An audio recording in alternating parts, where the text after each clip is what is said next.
1989 में पृथ्वी के एटमॉस्फेयर में चक्कर लगाता हुआ स्पेस टेलीस्कोप हिपार्कस का ध्यान एक सिंगल स्टार पर था और उसे कुछ अनोखा मिला। मिथ्यूसेला स्टार लीब्रा कॉन्स्टिलेशन में है और ये हमसे लगभग 190 लाइट ईयर्स की दूरी पर है। टेलीस्कोप की खोज ने एस्ट्रोनॉमिकल कम्युनिटी को हैरान कर दिया, क्योंकि इसकी जांच करने के बाद ये स्टार यूनिवर्स से ज्यादा पुराना लग रहा था। मेथुसेला स्टार वो स्टार था जिसे होना ही नहीं चाहिए था। सच कहूँ तो मुझे ऐसा लगा कि मैं कोई नकली आर्टिकल पढ़ रही हूँ और जब मुझे ये एहसास हुआ कि मेरे कलीग्स इसे वाकई सच मान रहे हैं, तब जाकर मैंने इसके बारे में और अच्छे से सोचा। जब आप कोई नामुमकिन घटना देखते हैं, आप जानते हैं कुछ तो गलत होगा। मेथुसेला स्टार की खोज एस्ट्रोनॉमी के लिए बेहद जरूरी वक्त पर हुई, क्योंकि भले ही कुछ साइंटिस्ट का मानना था कि स्टार यूनिवर्स से पुराना है, पर कोई भी ये नहीं जानता था कि यूनिवर्स कितना पुराना है। यूनिवर्स 1270 करोड़ साल पुराना है। ये लगभग 1400 करोड़ या उससे कम। तकरीबन 1370 करोड़ साल। आज भी ये रहस्य कोई सुलझा नहीं पाया है और इसका जवाब ढूंढना सिर्फ ये समझने के लिए जरूरी नहीं है कि ये यूनिवर्स कैसे इवॉल्व हुई, बल्कि ये भी कि ये किससे बनी है। लोगों की एक राय ना होना हमें ये बताती है कि हम यूनिवर्स के इतिहास को नहीं समझ पाए हैं। हो सकता है कुछ लोगों ने गड़बड़ की हो लेकिन अगर ऐसा नहीं है तो हो सकता है कि कुछ कमी रह गई हो। कई साइंटिस्ट्स मानते हैं कि इस पहेली को सुलझाने से हम डार्क यूनिवर्स को अच्छे से समझ सकते हैं। ऐसा लगता है कि ये अनोखी दुनिया किसी साइंस फिक्शन फिल्म की तरह है। ऐसा हो सकता है कि यूनिवर्स में हमारी जगह अजीब और थोड़ी खास हो। हम जो देख रहे हैं उसे समझने के लिए कुछ बेहद क्रांतिकारी चाहिए होगा। यूनिवर्स की उम्र जानना अब भी साइंस की ग्रेटेस्ट मिस्ट्रीज में से एक है।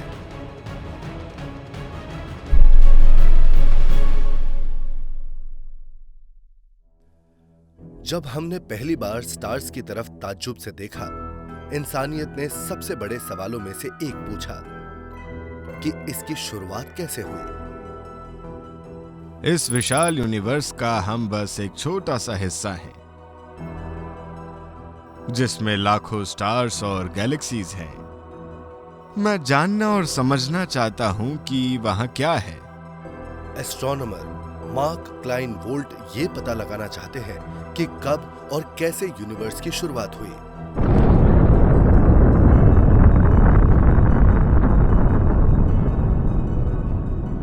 कॉस्मोलॉजी के लिए सबसे अहम ये पता लगाना है कि यूनिवर्स की शुरुआत कैसे और कब हुई। लेकिन ऐसी कोई घड़ी नहीं है जहां हम यूनिवर्स की एज देख सके।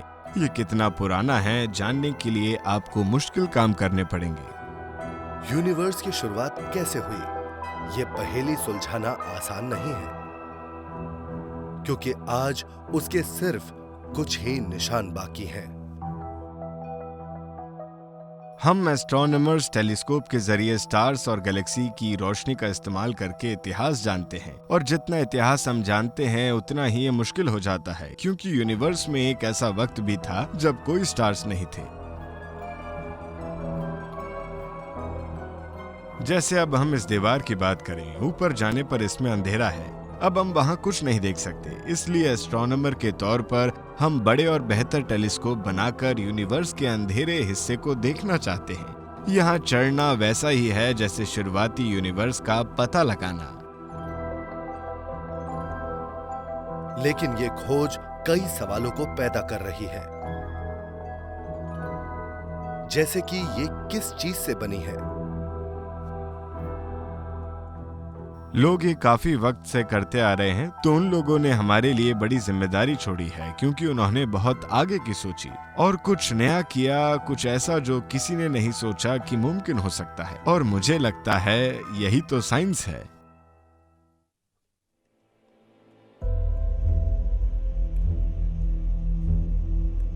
यूनिवर्स की उम्र पता लगाने का मिशन 6 अक्टूबर 1923 को शुरू हुआ। जब अमेरिकन एस्ट्रोनॉमर एडविन हबल पहले शख्स बने जिन्होंने दूसरी गैलेक्सी के एक स्टार की फोटो ली। ये बहुत ही शानदार कामयाबी थी और इस नई फोटो का इस्तेमाल करके एडविन हबल को एहसास हुआ कि हमारी गैलेक्सी मिल्की वे अरबों में से एक है जो पूरे यूनिवर्स में मौजूद है। एडविन हबल ने वाकई में कॉस्मोलॉजी को बदल दिया है। उसके बाद उन्होंने लंबी लंबी दूरियों को नापने की शुरुआत की जो पहले कभी किसी ने नहीं सोची थी। उनके निशान कॉस्मोलॉजी में हर जगह हैं। लेकिन उन्होंने कुछ और भी ढूंढ निकाला, कुछ क्रांतिकारी। क्योंकि लगभग हर चीज जो एडविन हबल ने देखी, सभी स्टार्स और सभी गैलेक्सीज हर दिशा में एक दूसरे से दूर जा रहे थे। कमाल की बात यह है कि इसे सिर्फ ऐसे समझा जा सकता है कि जिस यूनिवर्स में हम रह रहे हैं वो बढ़ रहा है। और अगर यूनिवर्स फैल रहा है तो इसका सिर्फ एक मतलब है। अगर यूनिवर्स अभी एक आकार का है और बढ़ रहा है तो अगर हम पीछे जा सकें तो ऐसा वक्त भी रहा होगा जब यूनिवर्स छोटा था, और अगर हम उससे ज्यादा पीछे जाएं तो यूनिवर्स इतना छोटा रहा होगा कि उसकी शुरुआत हुई होगी। मैं ये कहूंगा कि ये शायद आज तक की सबसे बड़ी खोज है।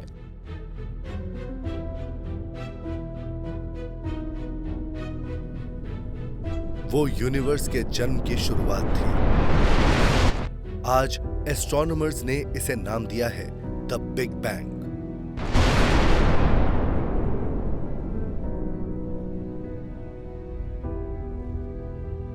लेकिन इसकी खोज के बाद ये पता लगाना कि ये कब हुआ एक ऐसी पहेली है जिसे आज तक कोई सुलझा नहीं पाया।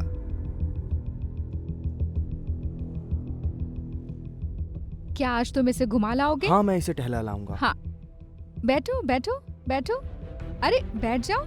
एस्ट्रोनॉमर एडम रीस ने जिंदगी भर दूर के स्टार्स स्टडी किए हैं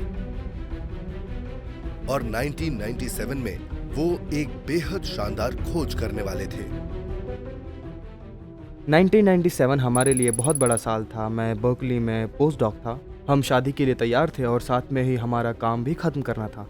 तो उस वक्त मानो सब कुछ साथ में ही हो रहा था। हमने जैसे शादी के लिए थोड़ा सा ब्रेक लिया था और फिर शादी के बाद हम हनीमून के लिए वापस कैलिफोर्निया गए और कंप्यूटर में बिजी हो गए। और मैंने कहा हमने पैकिंग करनी है क्योंकि सफर शुरू करना है, और इन्होंने कहा हाँ बस मुझे 10 मिनट दो। मैंने कहा ये बेहद जरूरी ईमेल है और नैन्सी ने शक्ल बनाते हुए कहा हाँ पता है, मुझे बहुत सुनने को मिलेगा।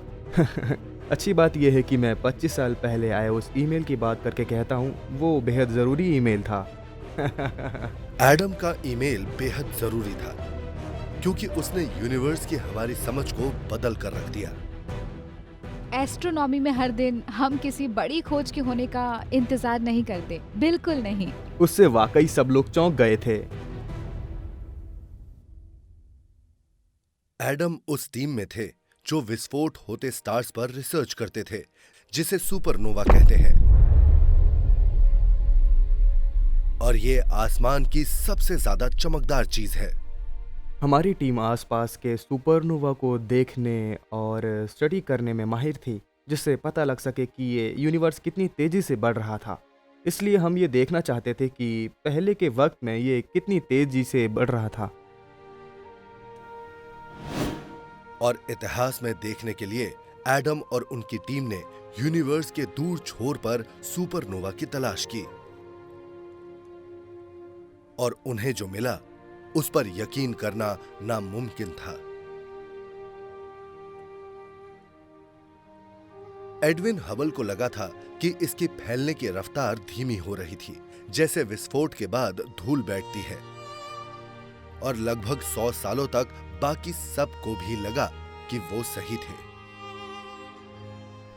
कई दशकों के काम यानी कि हबल के जमाने तक सबने ये दिखाया था कि यूनिवर्स बढ़ रहा है और इस यूनिवर्स में सभी मैटर की ग्रेविटी इसे धीमा करेगा, इसे खींचेगा बिग बैंग के विस्फोट के बाद। लेकिन एडम की रिसर्च अलग कहानी बता रही थी।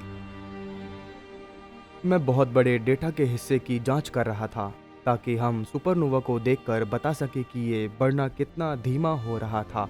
जब मैंने नतीजों को देखना शुरू किया वो वाकई चौंकाने वाले थे।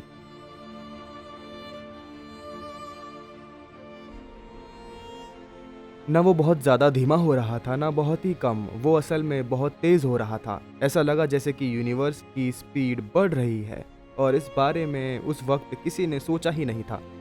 जो आपको मिलता है और आपकी उम्मीद से अलग हो, हैरानी तो होगी ही।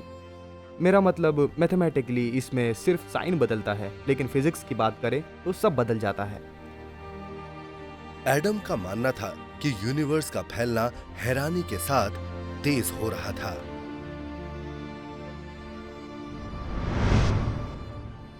और यही वो खोज है जो उन्होंने अपने साथी को शादी होने से पहले ईमेल की थी और एक दिन बाद ही उन्हें जवाब मिला। एडम ने शादी में जाने से पहले बहुत बेहतरीन खोज की है। क्या पता शायद यही सही जवाब हो। मुझे फिक्र है हम सभी जानते हैं कि अभी पक्के तौर पर कुछ भी नहीं कहा जा सकता। सच कहता हूँ, इससे ज़्यादा एक्साइटिंग साइंटिफिक रिजल्ट शायद तुम्हें तुम्हारी पूरी ज़िंदगी में दोबारा कभी देखने को ना मिले। तो हम सब में बहुत ज़्यादा जोश, एक्साइटमेंट और डर था, क्योंकि कोई नहीं चाहता कि वो गलत हो जाए। लेकिन एडम गलत नहीं थे। यूनिवर्स का फैलना रुक नहीं रहा था, जैसा कि एडविन हबल ने सोचा था। ये तेज हो रहा था, रफ्तार बढ़ रही थी। ये एक चौंका देने वाली खोज थी। ये जानकर कि ये कितनी तेजी से फैल रहा था, एडम को लगा कि वो इसकी शुरुआत का अंदाजा लगा सकते हैं। तो इस जानकारी के बाद हमें पता लगा कि शायद यूनिवर्स की उम्र 1300 करोड़ साल से थोड़ी कम ज्यादा हो सकती है।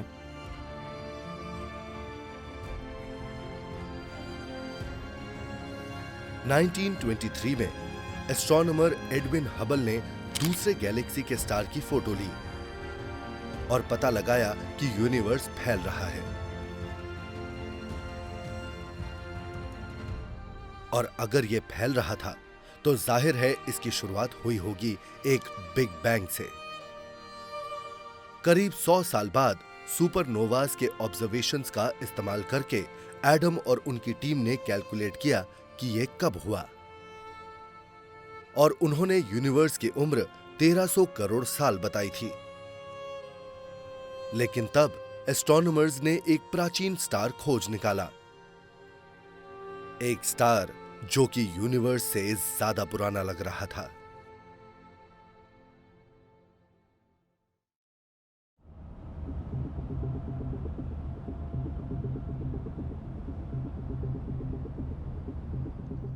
असल में मुझे पहली बार स्टार्स में दिलचस्पी तब हुई थी जब मैं सिर्फ 7 साल की थी और मेरे डैड मुझे गार्डन में ले गए थे और हमने कॉमेट हेल बॉब को देखा था।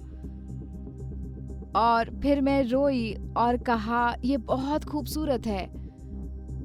और तब मुझे एहसास हुआ कि यहाँ ऊपर बहुत कुछ है जिसके बारे में मैं जानना चाहती हूँ।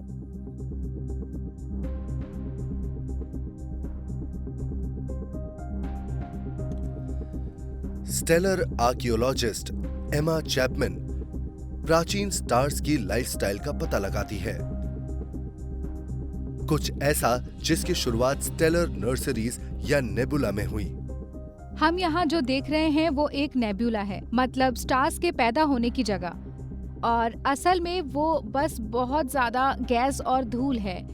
आप यहाँ पर पीले बादल जैसा कुछ देख सकते हैं और यहाँ पर एक नीला बुलबुला देख सकते हैं और यहाँ पर आप एक स्टार को बनते हुए देख सकते हैं।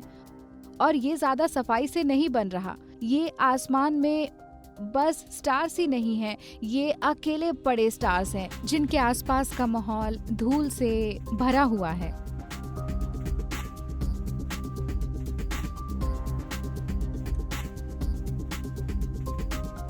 इन स्टेलर नर्सरीज ने आज तक पूरे यूनिवर्स में अरबों स्टार्स को बनाया है। अर्थ पर इन स्टार्स का एस्ट्रोनॉमर्स कई सदियों से टेलीस्कोप से पता लगा रहे हैं।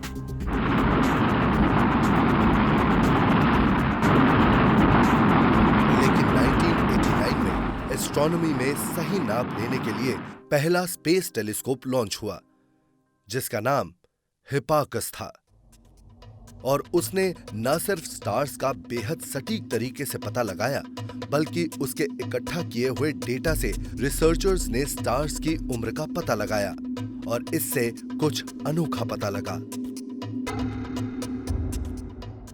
और वो ये है, इसका ऑफिशियल नाम है HD 140283, जो मुझे भी याद नहीं रहता है इसीलिए हम इसे मैथ्यूसेला स्टार कहते हैं। मैथ्यूसेला स्टार लिब्रा कॉन्स्टेलेशन में है और ये लगभग 190 लाइट ईयर्स की दूरी पर है। ये एक आर्टिस्ट ने बनाया है। देख सकते हैं ये एक येलो सब जायंट है। ये काफी हद तक हमारे सन की तरह है। ये ज्यादा बड़ा नहीं है, न ज्यादा छोटा है, ना ही ये कोई खास स्टार है। लेकिन ये साधारण दिखने वाला स्टार अपने अंदर एक राज छुपाए बैठा था। जब हमें डेटा मिलना शुरू हुआ तब हमें ये पता लगा कि मैथ्यूसेला स्टार लगभग 1600 करोड़ साल पुराना है। ये आइडिया कि स्टार हमारी यूनिवर्स से ज्यादा पुराना हो सकता है, ये तो सच में बेतुका है। खुद भी मुझे लगा कि जैसे मैं कोई नकली आर्टिकल पढ़ रही हूँ और जब मुझे ये एहसास हुआ कि मेरे कलीग्स इसे वाकई सच मान रहे हैं, तब मैंने इसके बारे में सोचना शुरू किया। कई कॉस्मोलॉजिस्ट्स को भी इस दावे की सच्चाई पर शक था।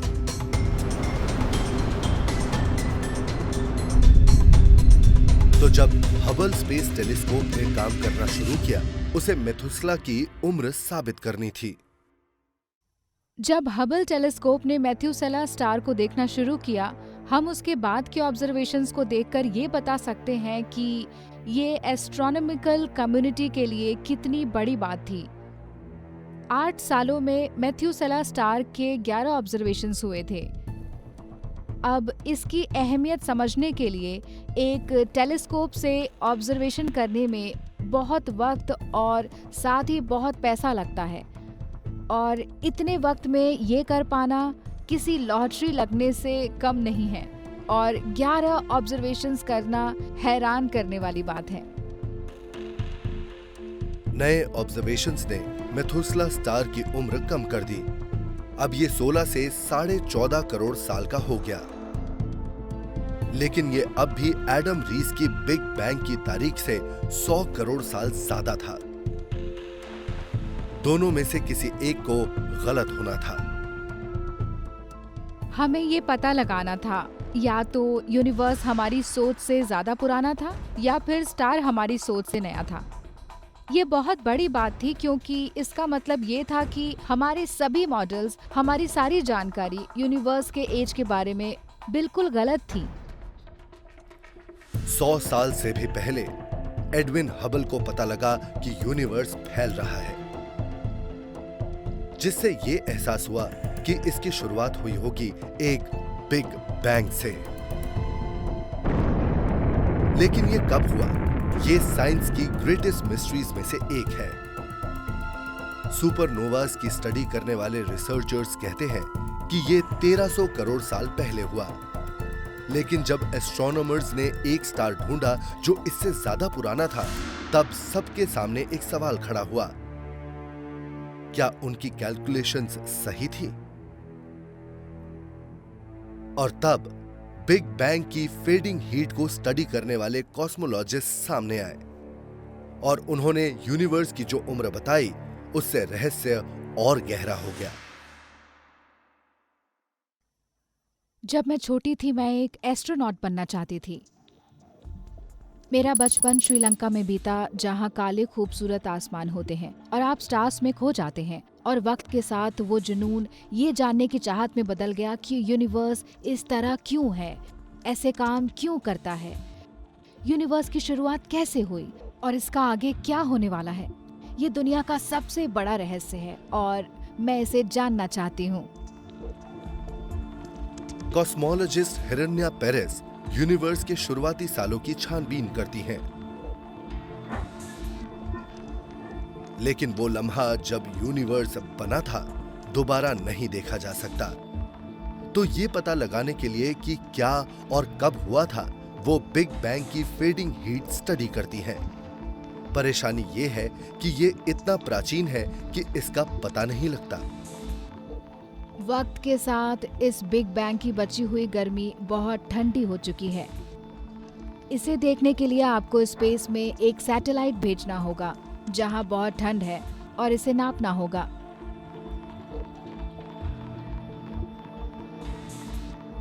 2003 में नासा प्रोब के पृथ्वी पर डेटा भेजने के बाद साइंटिस्ट ने पहली बार हल्की गर्मी की एक तस्वीर देखी थी। जब हमने पहली बार डेटा देखा वो बहुत गजब का था। बिग बैंग की बची हुई गर्मी की तस्वीर साफ देखना बहुत ही शानदार था। बिग बैंग के इस बची हुई रोशनी का नाम है द कॉस्मिक माइक्रोवेव बैकग्राउंड। तो ये कॉस्मिक माइक्रोवेव बैकग्राउंड का एक मैप है। आप पूरे आसमान को लेकर इसका एक एलिप्सॉइडल प्रोजेक्शन बना देते हैं। ये यूनिवर्स की शुरुआत नहीं है, ये कुछ साल बाद की तस्वीर है, बिग बैंग के 3,80,000 साल बाद की। तो ये नया यूनिवर्स है। इस फोटो ने कॉस्मोस में अलग अलग जगह के टेम्परेचर को नापा। येलो और ग्रीन में ये थोड़ा गर्म है, ब्लू कलर मतलब ठंडा, और इससे कुछ अनोखा पता लगा। जब आप इस मैप को देखते हैं आपको कई कलर्स के धब्बे वाले पैचेस दिखेंगे। जहां आपको ब्लू दिखेगा ये ठंडी जगह है, और जहां आपको ये दिखाई देगा वो शुरुआती ढांचे हैं जो कि ग्रेविटी की वजह से बढ़ते हैं और वो ढांचे बन जाते हैं जिसे आज हम यूनिवर्स में देखते हैं, जैसे स्टार्स, गैलेक्सीज का ग्रुप। कॉस्मिक माइक्रोवेव बैकग्राउंड ने एस्ट्रोनॉमर्स को दिखाया कि गैलेक्सीज, स्टार्स और प्लैनेट्स पहले उन ब्लू इलाकों में बने थे जहां यूनिवर्स जल्दी ठंडा हुआ था। लेकिन इसमें एक और राज छुपा हुआ था, एक राज जिससे वो यूनिवर्स की उम्र का पता लगा सकते थे।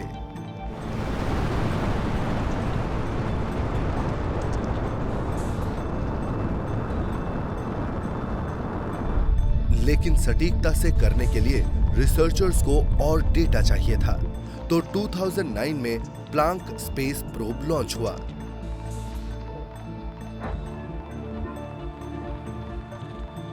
उसका मिशन कॉस्मिक माइक्रोवेव बैकग्राउंड की सबसे ज्यादा जानकारी इकट्ठा करना था,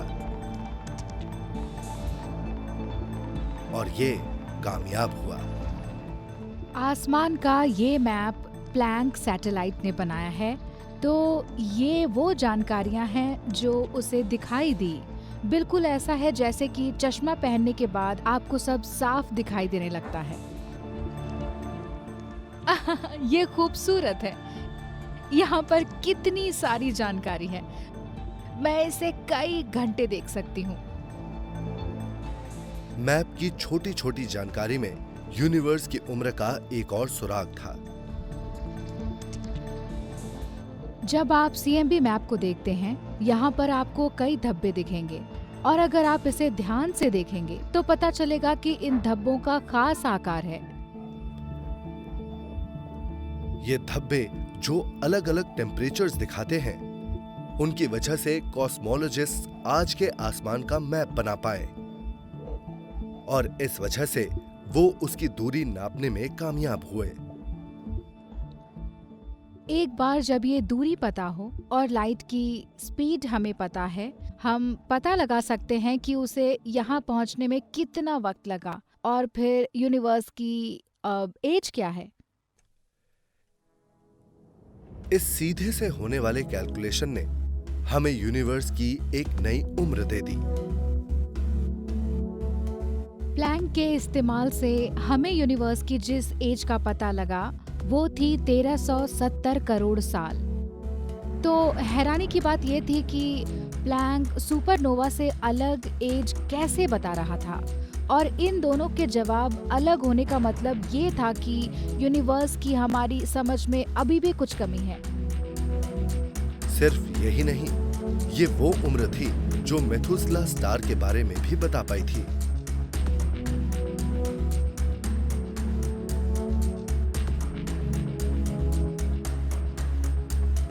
बिग बैंग की कम होती गर्मी ने कई अहम सुराग दिए हैं कि पहले स्टार्स और गैलेक्सीज कैसे बने थे। लेकिन इसमें एक और राज छुपा था, यूनिवर्स की उम्र पता करने का नया तरीका। परेशानी ये थी कि नई उम्र उससे बिल्कुल अलग थी जो सुपरनोवास के इस्तेमाल से मिली थी। और मेथुसेला स्टार का राज, वो स्टार जो दोनों कैलकुलेशन से भी ज्यादा पुराना था, अब भी सुलझा नहीं था। किसी को तो पीछे हटना था। जब मेथुसेला स्टार की खोज पहली बार हुई तो वो यूनिवर्स से भी करोड़ों साल पुराना लग रहा था। लेकिन और ऑब्जर्वेशन के बाद पता लगा कि ये उतना पुराना नहीं है। ये वाली पहेली तो सुलझ चुकी है, लेकिन अब भी दो अलग-अलग थ्योरीज थी, जिनमें अब भी करोड़ों साल का फर्क था।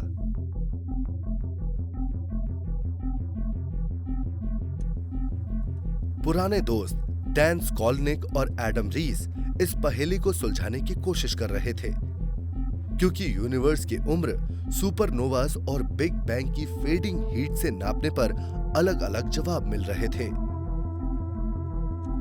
और हालांकि ऐसा लग सकता है कि इतने ज्यादा वक्त में 100 करोड़ साल बहुत कम है, लेकिन ऐसा नहीं है। भले ये फर्क छोटा सा क्यों ना हो, लेकिन हम इसे स्वेटर से निकले हुए धागे की तरह देखते हैं। और ये धागा अगर अलग रहा, हम इसे खींचकर देखेंगे कि हमें क्या समझ आया। शायद इससे स्वेटर खुल भी सकता है। ये फर्क बस 1 अरब साल का है, लेकिन ये बात अहम है कि हम यूनिवर्स के इतिहास को पूरी तरह समझ पाए हैं। और अगर हम उम्र नहीं बता पा रहे हैं, तो शायद हम बाकी कई चीजों के बारे में गलत हैं। कोई नहीं जानता कि ऐसा क्यों है कि सुपरनोवास और फेडिंग हीट एक जैसी उम्र नहीं बताते। और 2019 तक बातें साफ होती जा रही थी। मेरे साथी और मैंने फैसला किया कि हम सेंटा बारबरा में मिलेंगे, जो ऐसा फोरम है जहां ये बातचीत होती है कि यूनिवर्स की एज कैसे निकाले जाए, ताकि पता लगे कि क्या सबसे नया है। उम्मीद ये थी कि बातचीत करके हम ये देख सकें कि कोई ऐसी थ्योरी सामने आ जाए जिससे कि यूनिवर्स की एक उम्र बता सकें। हर टीम ने दूसरों के कैलकुलेशंस पर सवाल किए ताकि उनमें कुछ एक जैसा मिल सके। ये मेरे लिए एक्साइटिंग था। तब तक आपको पता ही नहीं होता कि दूसरों को क्या दिख रहा है, और फिर वो एक तरह से अपनी कैलकुलेशंस बता रहे थे।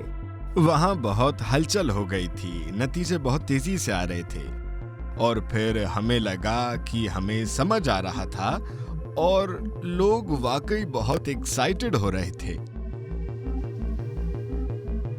सबको उम्मीद थी कि आखिरकार वो यूनिवर्स की एक उम्र बता पाएंगे। वहाँ कई सारे लोग एक ही नतीजे पर पहुंच रहे थे और एक ही वक्त पर एक ही कहानी देख रहे थे। लेकिन इस कहानी की किसी को उम्मीद नहीं थी, क्योंकि उनके जवाब एक नहीं थे। तो शुरुआत में हम कॉन्फ्रेंस में ये सोचते हुए गए क्या कोई एक्सपेरिमेंट था जो कि बस गलत था।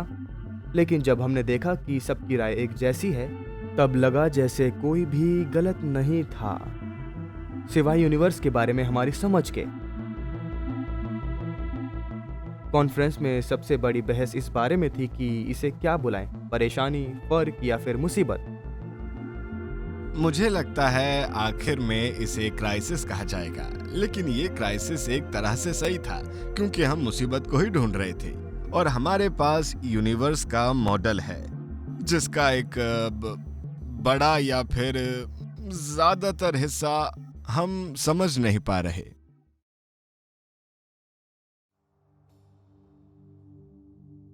2019 तक यूनिवर्स के उम्र की पहेली अब तक अनसुलझी थी।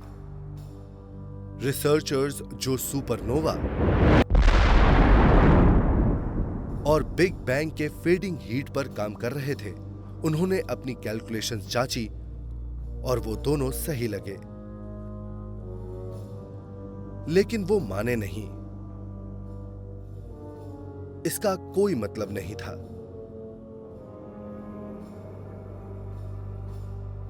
हालांकि कुछ लोगों का मानना है कि एक नया आइडिया है जो सब जवाब दे सकता है।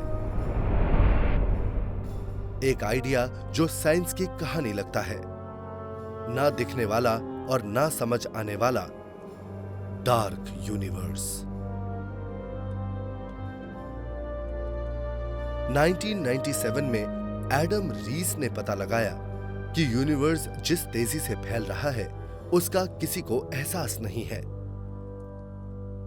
लेकिन वजह कोई नहीं जानता। यूनिवर्स की स्पीड को बढ़ता देखकर हमें पता था, सबको पता था कि आमतौर पर ग्रेविटी ऐसा नहीं करती है और इसकी वजह जरूर कुछ और होगी। एडम ने कहा कि कोई नई फोर्स रफ्तार को बढ़ा रही है और उन्होंने इसे डार्क एनर्जी कहा।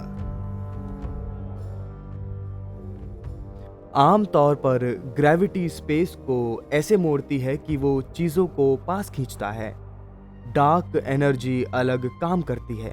डार्क एनर्जी वो एनर्जी होती है जिसमें नेगेटिव प्रेशर होता है जो कि चीजों को तेजी से दूर धकेलता है। 2000 के दशक के बीच तक जो हैरान करने वाली अजीब खोज लग रही थी वो यूनिवर्स का स्टैंडर्ड मॉडल बन गया। एडम को इस खोज के लिए नोबेल प्राइज मिला, लेकिन ना ही वो ना कोई और डार्क एनर्जी को सीधे सीधे ढूंढ पाया और कोई नहीं जानता कि क्या कॉस्मोस में ये हमेशा रहती है। हम ये नहीं जानते कि क्या डार्क एनर्जी यूनिवर्स में हमेशा मौजूद रहती है, क्या वो हमेशा से यहीं थी, बस किसी चीज का इंतजार करते हुए, या फिर डार्क एनर्जी कुछ देर रहती है। तो आज हम ये कह सकते हैं कि लगभग 70% यूनिवर्स इस डार्क एनर्जी के रूप में है, लेकिन हम इस डार्क एनर्जी की फिजिक्स अभी तक पूरी तरह समझ नहीं पाए हैं।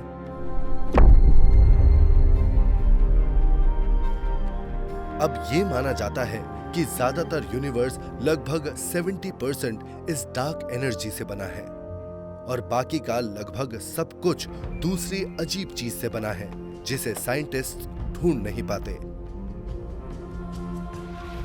Dark matter.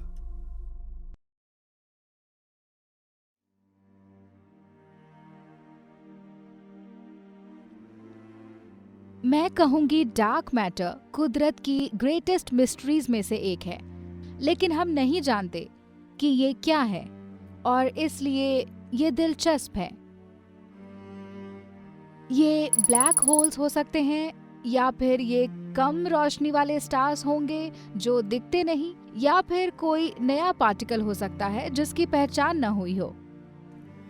डार्क मैटर बहुत अजीब है, साइंटिस्ट इसका पता नहीं लगा पाते, इसीलिए उन्हें नहीं पता कि असल में ये क्या है, लेकिन इसके असर को देखकर वो अंदाजा लगा सकते हैं कि हमारे बीच ये कितनी है। क्योंकि इसमें मास है, इसमें ग्रेविटेशनल पुल भी होगा। जैसा डार्क मैटर नाम से लगता है, ये डार्क है। हम बस इसके ग्रेविटेशनल अट्रैक्शन के जरिए इसे महसूस कर सकते हैं। ये ग्रेविटेशनल अट्रैक्शन लाइट्स मोड़ सकती है, जिसमें ग्रेविटेशनल लेंसिंग नाम की एक दिलचस्प घटना होती है। तो मैं ग्रेविटेशनल लेंसिंग के असर को कैंडल लाइट और एक वाइन ग्लास की मदद से दिखा सकती हूँ। तो यहाँ देखिए कि वाइन ग्लास के बेस का लेंसिंग इफेक्ट डार्क मैटर के लाइट मोड़ने की तरह ही है। तो अगर हम वाइन ग्लास के बेस को हमारी आंख और कैंडल के बीच में रखें, तब हमें कैंडल की रोशनी की कई तस्वीरें दिखेंगी। तो वाइन ग्लास का लाइट को मोड़ना इस तरह से है जैसे मेरे और कैंडल लाइट के बीच में बहुत सारा डार्क मैटर है। ये अजीब असर कॉस्मोस में भी दिखाई देता है। हमारे पास उस बड़े स्तर की एक फोटो है जो हमें तब दिखाई देगी अगर हम हबल स्पेस टेलीस्कोप से डार्क मैटर देखेंगे। और ये लेंसिंग है, इसके पीछे गैलेक्सी है जो कि कई करोड़ों लाइट ईयर्स दूर है। और देखिए डार्क मैटर के आसपास ये गैलेक्सी कई बार दिख रही है।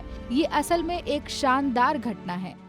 ग्रेविटेशनल लेंसिंग का मतलब है कि रिसर्चर्स को पता लग चुका है कि यूनिवर्स में कितना डार्क मैटर छुपा है। यूनिवर्स में मैटर के डिस्ट्रीब्यूशन के बारे में ग्रेविटेशनल लेंसिंग ने जो बताया है वो अनोखा है, क्योंकि असल में यूनिवर्स में ल्यूमिनस मैटर जो हमें दिखाई देता है उसके मुकाबले डार्क मैटर 5 गुना ज्यादा है। डार्क मैटर का पता नहीं चलता। साइंटिस्ट सिर्फ हमारे आसपास की स्टार्स और गैलेक्सीज पर इसका असर देख सकते हैं और उन्हें पता चला कि ये दिखाई देने वाले मैटर पर हावी है। लेकिन डार्क एनर्जी की तरह यूनिवर्स की उम्र पर इसका असर अब भी एक पहेली है जो अब तक अनसुलझी है। स्कॉटलैंड की एस्ट्रोनॉमर रॉयल कैथरीन हेमंस मानती हैं कि यूनिवर्स के ऑब्जर्वेशंस एक उम्र नहीं बता पा रहे हैं क्योंकि उनके मैथमेटिकल मॉडल सही नहीं है। उन्हें लगता है कि हम अब भी डार्क यूनिवर्स के बारे में नहीं समझते। हमारे पास यूनिवर्स की जो जानकारी है वो ये बताती है कि यूनिवर्स कैसा दिखता था बिग बैंग के बाद, और उस डेटा से हम एक मॉडल बना सकते हैं कि आज के वक्त यूनिवर्स कैसा दिखना चाहिए।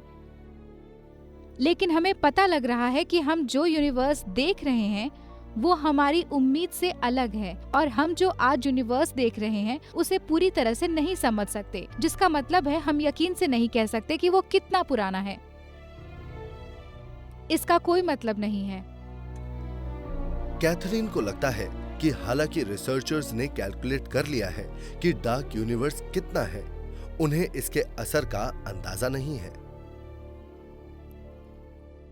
हमें पता है कि हम किस चीज से बने हैं। पृथ्वी, मून, सन, हमें यूनिवर्स में जो दिखाई देता है वो 5% से भी कम है, बाकी डार्क है। सिर्फ 2 चीज, डार्क मैटर और डार्क एनर्जी। डार्क मैटर ये असल में वो बड़ी ग्रेविटेशनल चीज है जो हमारे यूनिवर्स में हर चीज को इकट्ठा रखती है, और फिर इसका शैतान जुड़वा डार्क एनर्जी। इसकी वजह से हमारे यूनिवर्स का बढ़ना तेज हो रहा है। ये हमारी 3 अहम चीजें हैं और हम इसका सिर्फ 5% समझते हैं। तो कह सकते हैं ये साइंस की बड़ी नाकामयाबी है।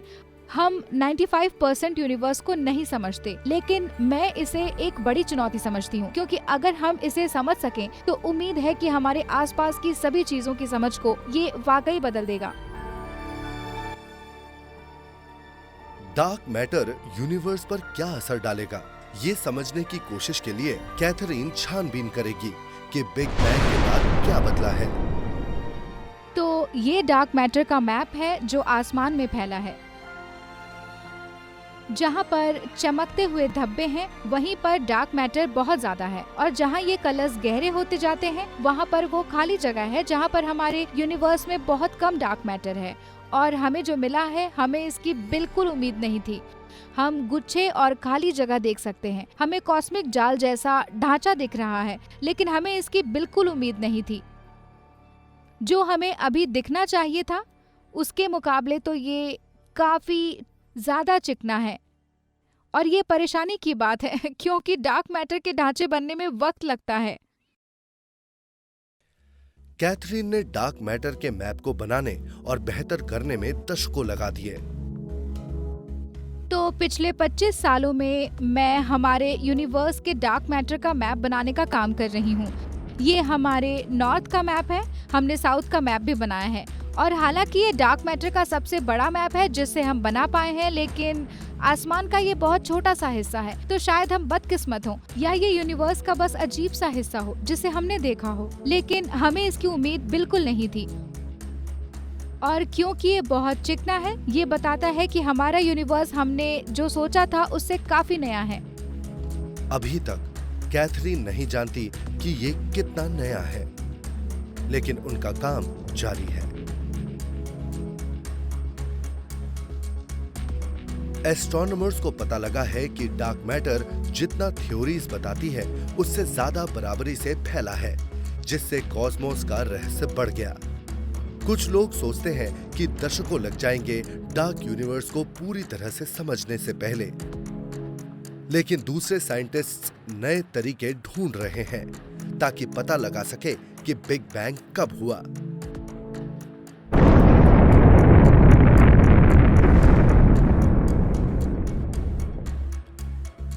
यूनिवर्स की उम्र की पहेली सुलझाने के लिए एस्ट्रोनॉमर्स एक साधारण से एटम को ढूंढ रहे हैं जो बिग बैंग के बाद प्लाज्मा और एनर्जी के भंवर में सबसे पहले बना था, हाइड्रोजन। तो जिन डार्क एजेस को हम नहीं जानते हैं उन्हें जानने का एक ही तरीका है, क्योंकि शुरुआती एस्ट्रोनॉमी में सिर्फ हाइड्रोजन एलिमेंट ही बना था। हाइड्रोजन से थोड़ी रेडिएशन भी निकलती है जिसे हम पकड़ सकते हैं। अगर एस्ट्रोनॉमर्स उस हल्की सी रेडिएशन का पता लगा पाए तो वो यूनिवर्स की शुरुआत भी सही से बता पाएंगे।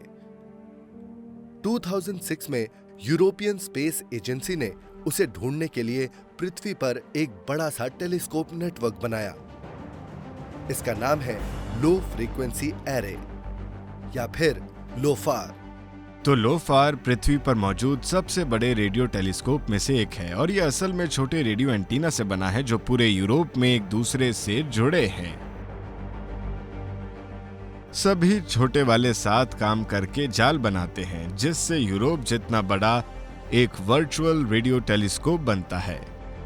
ये विशाल टेलीस्कोप लगभग एक दशक से आसमान में ढूंढ रहा है और इसे कामयाबी भी मिली है, लेकिन पृथ्वी के एटमॉस्फेयर और नए जमाने की रेडियो नॉइज की वजह से प्राचीन हाइड्रोजन सिग्नल को ढूंढना मुश्किल होता है।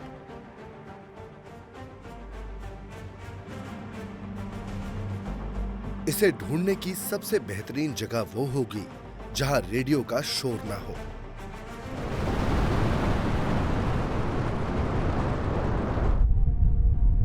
तो 2019 में जब चाइनीज स्पेस एजेंसी मून के दूर वाले इलाके में पहुंची थी, मार्क ने इस मौके का फायदा उठाया।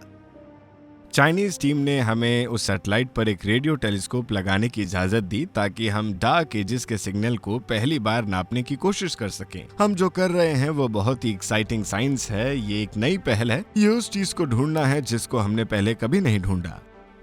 और क्योंकि मून के दूर वाले इलाकों में और भी मिशंस प्लान है, साइंटिस्ट को जल्द ही काम का डेटा मिल सकता है और आखिरकार उन्हें यूनिवर्स की उम्र पता लग सकती है। अगर इन सवालों के जवाब चाहिए कि यूनिवर्स कैसे बना और कितना पुराना है, तो हम उन मेजरमेंट्स का इस्तेमाल कर सकते हैं जो हम मून के एंटीना से करेंगे। तो ये शानदार साइंस है। हम यूनिवर्स का एक नया पहलू देखेंगे और नई खोज करने वाले हैं। एस्ट्रोनॉमर्स नई टेक्नोलॉजीज का इस्तेमाल कर रहे हैं ताकि वो पहला एटम मिल सके जो यूनिवर्स में बना था। उन्हें उम्मीद है कि इससे इसकी उम्र पता चलेगी, पर शायद उन्हें कभी जवाब न मिले, क्योंकि इस वक्त कोई भी ये पूरी तरह नहीं समझता कि क्या चल रहा है वहां स्पेस में।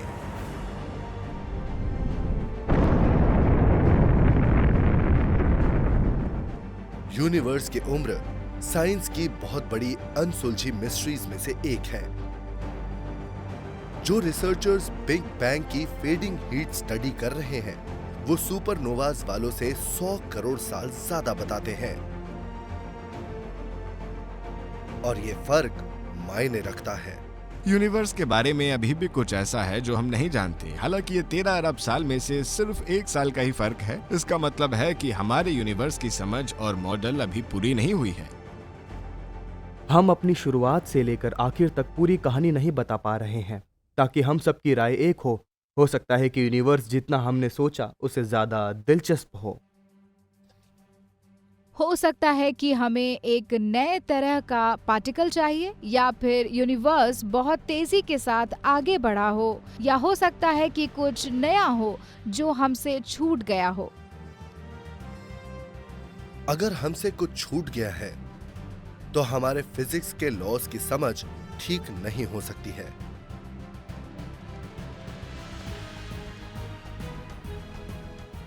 अगर आपको पता चले कि कुछ नई चीज़ों की आपको ज़रूरत है, तो हमें हमारी फिज़िक्स की समझ पर दोबारा सोचना पड़ेगा, क्योंकि हम जितनी फिज़िक्स को पहले से जानते हैं, वो सब हमने मॉडल में लगा दी।